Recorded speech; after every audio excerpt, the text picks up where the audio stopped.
বাজারে গেছিলাম বাজার করতে। কি আর বলবো, একটা ইলিশ মাছই খাওয়ার শখ হয়েছিল বিশাল। তো এতদিন তো খেতে পারিনি।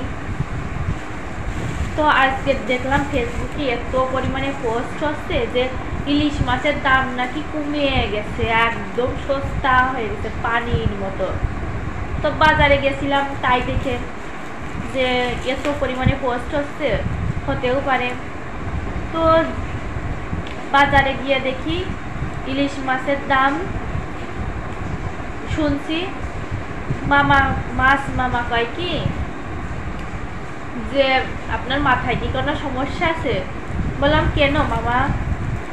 বলছে কি এত কম দামে মাছ হয়, ইলিশ মাছ হয়, কোথা থেকে শুনেছো? বললাম কেন মামা, ফেসবুকে যে এত পোস্ট হচ্ছে, তাই দেখেই তো আসলাম, ইচ্ছা হলো যে এতদিন ইলিশ মাছ খেতে পারিনি, তো আজকে গিয়ে দেখি কিনতে পারি কিনা। বলছে কি ওগুলোই কান দেওয়ার কোনো দরকার নাই, কারণ ওগুলো সব মিথ্যা কথা।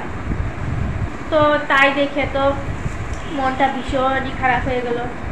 তারপর কি আর করব, ইলিশ মাছ বাদ দিয়ে সিলভার মাছ কিনে নিয়ে আসলাম। সিলভার মাছ নাকি আগে শুনতাম মা ঠাকুমাদের কাছ থেকে যে ইলিশ মাছ মানে অনেকদিন আঁকায় রাখলে নাকি মানে রাখতে রাখতে ইলিশ মাছের মতো স্বাদ হয়ে যায়। তো দইয়ের ঘোল আছে, ঘোলে মিটালাম। তো এমন একটা কথা আছে না, তো দুধের স্বাদ ঘোলে মিটালাম, তো সেটাই আমিও করলাম। তো ইলিশ মাছ তো খাওয়া হলো না, সিলভার মাছ কিনে নিয়ে আসলাম। তারপরে বাড়িতে আসার পরে ইলিশ মানে সিলভার মাছটা ভালো করে ভাজলাম। তো 5-6 দিন একটা না আখায় রেখেই যাচ্ছি। রাখতে শেষমেশ দেখি কি আজকে আখায় দিতে যায় দেখি কি এত পরিমাণে শক্ত হয়ে গেছে, আর ভাজতে একদম পুড়া হয়ে গেছে। তো কি আর করব, মানে দুধের স্বাদ ঘোলেও মেটানো হলো না, এমন একটা অবস্থা। তো গরিব মানুষের আর কি, ইলিশ মাছ খাওয়া হবে না। তো বাজারে ওটা তো বাদ দিলাম, দেখছি যে আলুর দাম 60 টাকা থেকে 40 টাকায় নেমে এসেছে। তো সেইখানেও গেলাম। ও মা, কি আর বলবো, বলছে কি তোমরা কি সবাই পাগল হয়ে গেছো? সবাই বাজারে যেই আসছে সেই বলছে কি যে আলু হচ্ছে গে 40 টাকা হয়ে গেছে। আলু আমাদের কেনাই 50 টাকা, তোমাদেরকে 40 টাকায় কেমন করে দিব?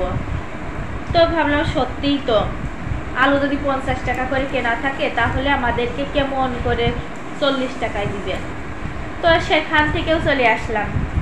আর আলু তো আমাদের নিত্য প্রয়োজনীয় জিনিস, কি আর করব, হাফ কেজি আলু কিনে নিয়ে বাড়িতে চলে আসলাম। তাই দিয়ে রান্না বান্না সব কিছু সারলাম। তো আজকের ভিডিওটা এই পর্যন্তই। ভিডিওটা তোমাদের কাছে কেমন লাগলো অবশ্যই কমেন্ট করে জানাবে। ভালো লাগলে লাইক শেয়ার আর কমেন্ট করতে ভুলো না, ঠিক আছে?